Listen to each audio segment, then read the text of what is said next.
প্রশাসনের নতুন অভিবাসন কড়াকড়িতে যুক্তরাষ্ট্রে নাগরিকত্বের শপথ অনুষ্ঠান ও সাক্ষাৎকার বাতিল হওয়ায় অনিশ্চয়তায় পড়েছেন বহু যোগ্য আবেদনকারী।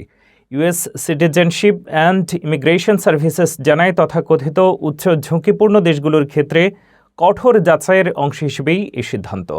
তবে সমালোচকদের মতে এতে বৈধ অভিবাসীরাই বেশি ক্ষতিগ্রস্ত হচ্ছেন। যুক্তরাষ্ট্রে অভিবাসন নীতিতে নতুন করে কড়াকড়ি অংশ হিসেবে নাগরিকত্বের শপথ অনুষ্ঠান ও সাক্ষাৎকার বাতিল করা হচ্ছে। ডোনাল্ড ট্রাম্প প্রশাসনের এই সিদ্ধান্তে দেশ জুড়ে বহু যোগ্য আবেদনকারী চরম অনিশ্চয়তায় পড়েছেন।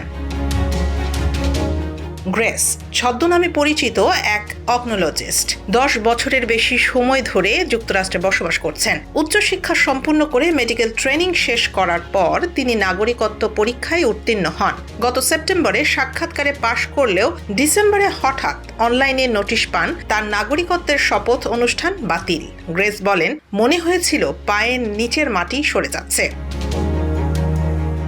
গ্রেসের মতো অনেক আবেদনকারী এখন ঝুলে থাকা অবস্থায়। প্রশাসনের সিদ্ধান্ত অনুযায়ী তথাকথিত উচ্চ ঝুঁকিপূর্ণ দেশগুলোর নাগরিকদের নাগরিকত্ব, গ্রিন কার্ড ও ভিসা আবেদন অনির্দিষ্টকালের জন্য স্থগিত রাখা হয়েছে। কর্তৃপক্ষের দাবি, এসব দেশের স্ক্রিনিং ও তথ্য আদান প্রদানে ঘাটতি রয়েছে।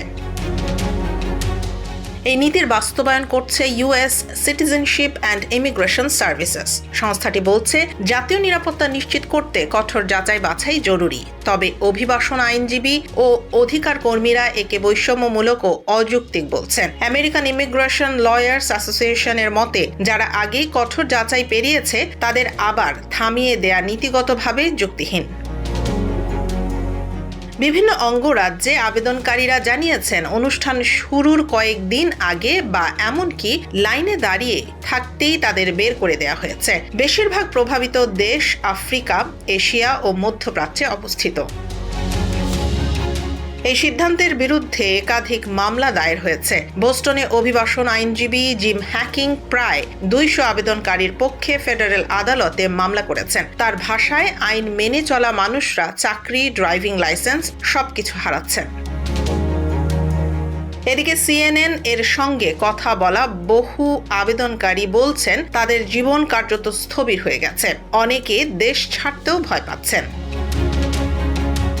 গ্রেস বলেন, তার স্বামী ও সন্তানরা মার্কিন নাগরিক হলেও তিনি জানেন না কবে নাগরিকত্ব পাবেন। তবুও তিনি আশা ছাড়ছেন না।